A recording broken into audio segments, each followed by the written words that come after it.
বাবা একটু কি পত্রিকা দিয়ে তাকায় দেখছো? সন্তান সকালবেলা মায়ের থেকে বিদায় নিয়ে কয় মা অফিসে যাই, বিকালবেলা আসবো বাজার নিয়ে আসবো, রান্না করবা খাইবো। বিকাল যখন হয় মা পথে দিয়ে তাকায় আছে, সন্তান আসবে বাজার নিয়ে। কিছুক্ষণের মধ্যে মায়ের মোবাইলে রিং বাইজে উঠছে। মা মোবাইলটা রিসিভ করিয়া কানে লাগে, শুনে সন্তানের কান্নার আওয়াজ। ডাক দিয়া কয় ও সন্তান, কেন কাঁদো, কেন কাঁদো?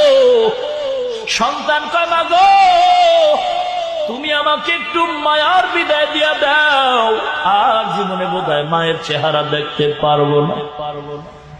মা কান্দে, কি ব্যাপার? কয় মা, যে অফিসে কাজ করতেছি অফিসের মধ্যে আগুন লেগে গেছে, চতুর্পার্শ্বে আগুন জ্বলে, দেওয়ালের ডান বাম সামনে পেছনে উপরে নিচে আগুন। মা খবর শুই না চিৎকার মেরে বেহুশ হয়ে পড়ে গেল। মাথায় পানি দেওয়া হুঁশে করা হয়, কারণ সন্তানের বিপদের খবর পাইলে মা ঘুমায় না, সন্তান যদিও ঘুমায়। এ বিবি ঘুমাইছে, ভাই বোন ঘুমাইছে, মা ঘুমায় না।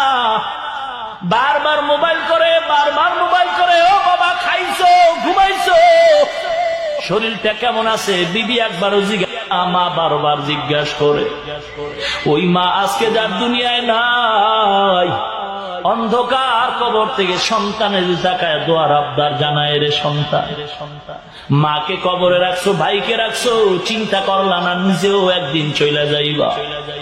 মাগরিবের নামাজ পড়িয়া ছাত্রদেরকে সামনে নিয়া বুখারী শরীফের ক্লাস করাইতেছে। এশার নামাজ পড়িয়া আবার এক ছাত্রের জানাজার নামাজ পড়ায় ঘরে আসছেন। নিজে জানতে পারে নাই যে আমার মাওলায় আসমানে তার জানাজা রেডি করে ফেলাইছে। মুসলমান ইমানদারেরা, কয়দিনের দুনিয়ায় মাস্তানি করবি, টাকার গরম দেখাবি? আল্লাহ তো প্রমাণের জন্য ফেরাউনের লাশটা দুনিয়ার জমিনে রাইখে দিছে। দেখ, আমি আল্লাহ বড় বেঈমানকে দুনিয়ায় রাখছি, মাটি গ্রহণ করে না, পানি গ্রহণ করে না, কেউ গ্রহণ করে না। অহংকারী করিস না, যত বড় বিল্ডিং এ থাকো না কেন, দমটা যখন যাবে তোর আদরের সন্তানটা তোর গায়ের জামা বেলেট দিয়া কাইটা সাদা পাতলা কাপড়ের প্যাকেট বানাইয়া বিল্ডিং থেকে নিচে নামায় রাখবে, জিন্দেগিতে আর আব্বা কয়া ডাকবে না। এ দুনিয়ার ইমানদার, আল্লাহর গোলাম, জীবনে যাদেরকে তুই আপন মনে করছো, কেউ কিন্তু আপন না।